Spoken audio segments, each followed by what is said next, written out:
ఐబొమ్మ నిర్వాహకుడు ఇమంది రవి డే 2 విచారణ ముగిసింది. దానికి సంబంధించిన బ్రేకింగ్ చూస్తున్నాం.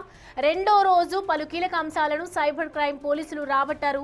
అంతేకాదు రవికి సినిమాలు సప్లై చేసిన వారి వివరాలు కూడా సేకరించారు.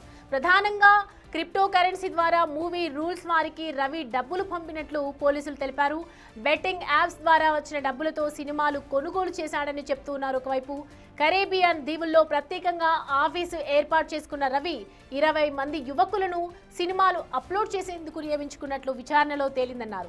ఇక ప్రేక్షకుల సంఖ్య పెంచుకోవడానికే ఈ మంది రవి క్వాలిటీ కంటెంట్ అప్లోడ్ చేశారని పోలీసులు చెప్తున్నారు.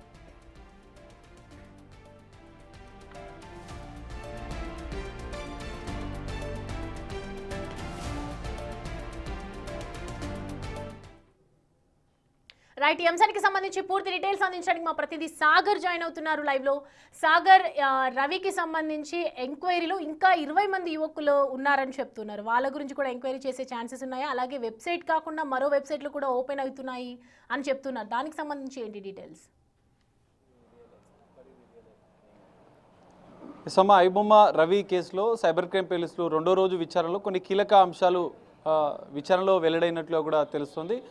ప్రధానంగా ఐబొమ్మ రవి హైదరాబాద్తో పాటుగా ఇటు తమిళ హిందీ సినిమాలకు సంబంధించినటువంటి కొంతమంది వ్యక్తుల నుంచి సినిమాలను కొనుగోలు చేశారు. అదేవిధంగా మూవీ రూల్స్ నుంచి, ఎందుకంటే ఐబొమ్మ మూవీ పైరసీ మూవీలు ఆ వెబ్సైట్లో రన్ చేస్తుంది, మూవీ రూల్స్ కూడా పైరసీ మూవీలను రన్ చేస్తుంది. మనం చూసాం ఇప్పటికీ కూడా మూవీ రూల్స్ అనేది కొనసాగుతుంది, పైరసీ మూవీలు కూడా అందులో రన్ అవుతున్న పరిస్థితి. వాటి నుంచి పెద్ద ఎత్తున సినిమాలను కొనుగోలు చేసినట్లుగా కూడా ఇటు ఈరోజు రెండో రోజు విచారణలో వెల్లడించినట్లుగా కూడా తెలుస్తుంది. సైబర్ క్రైమ్ పోలీసులు ఈ అంశాలను విచారణలో బయటికి తీశారు. క్రిప్టో కరెన్సీ ద్వారా వారికి పేమెంట్ చేసి ఈ సినిమాలను కొనుగోలు చేసినట్లుగా కూడా పోలీసులు గుర్తించిన పరిస్థితి. ఐబొమ్మ బెట్టింగ్ వెబ్సైట్ నుంచి పెద్ద ఎత్తున, ఎందుకంటే బెట్టింగ్ వెబ్సైట్లను ఆయన ఐబొమ్మలో ప్రమోట్ చేసిన విషయాలు కూడా మనం చూస్తాం. సినిమా రన్ అవుతున్న సందర్భంలో కూడా 1x బెట్ అనేది 4 బెట్ అనే మరికొన్ని బెట్టింగ్ యాప్స్ ప్రమోషన్ కూడా అందులో జరిగిన పరిస్థితి.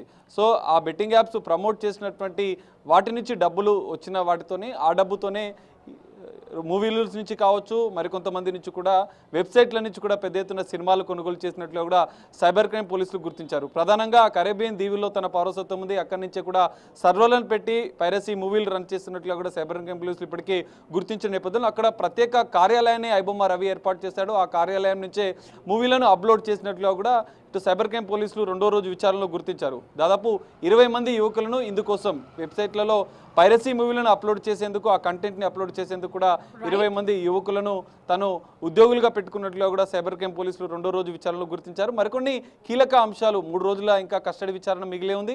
3 రోజుల్లో కూడా మరికొన్ని కీలక అంశాలు సైబర్ క్రైమ్ పోలీసుల దర్యాప్తులో విచారణలో బయటపడే అవకాశం ఉంది. అంతర్జాతీయ స్థాయిలో పైరసీ ముఠాతో ఉన్న సంబంధాలు, బెట్టింగ్ యాప్స్ నిర్వాహకులతో ఉన్నటువంటి సంబంధాలు కూడా 3 రోజుల విచారణలో కూడా బయటపడే అవకాశం ఉంది. Soumya. Right Sagar, thank you.